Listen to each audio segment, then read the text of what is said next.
Hej, jeg skal fortælle dig, hvordan du overfører penge fra dit kreditkort over til en bankkonto. Det kan være en hvilken som helst bankkonto, som du har behov for at overføre til.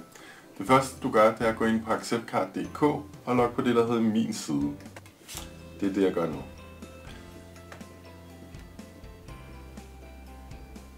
Så skal der logges ind med NemID. Og når man gør det her, så skal man lige identificere sig med sit CPR-nummer.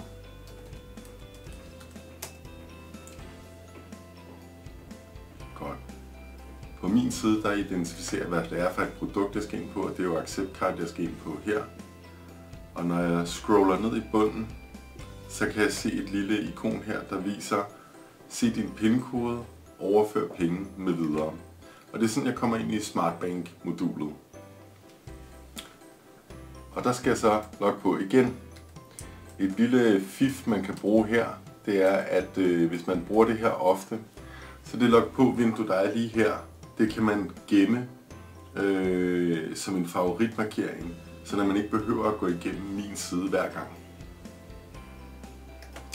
Og det sikrer så, at du kun har ét login. Sådan.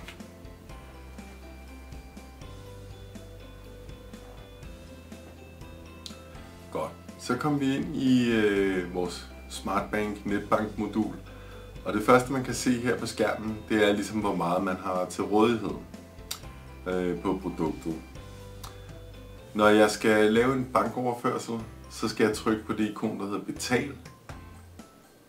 Og så skal jeg gå ned her og vælge. Jeg kan enten vælge tidligere modtager, jeg har gemt heroppe, eller jeg kan simpelthen bare skrive et kontonummer her, og så kan jeg også gemme det. Nu tager jeg bare den, jeg tidligere har gemt. Jeg har lavet en her, der hedder Kette Testkonto, og det er bare min egen bankkonto. Der overfører jeg 1 krone til. Og så kan jeg lave en besked til mig selv. Jeg kan skrive, hvorfor jeg gør det, eller om det er et eller andet bestemt. Når jeg bekræfter betalingen, så skal jeg også godkende den med NemID.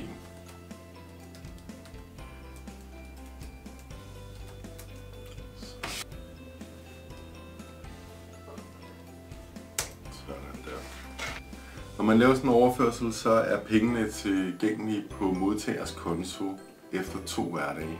Det vil sige, at hvis du overfører på en onsdag, så står de på kontoen hos modtageren om fredagen. Gør man det om fredagen, så er det om tirsdagen.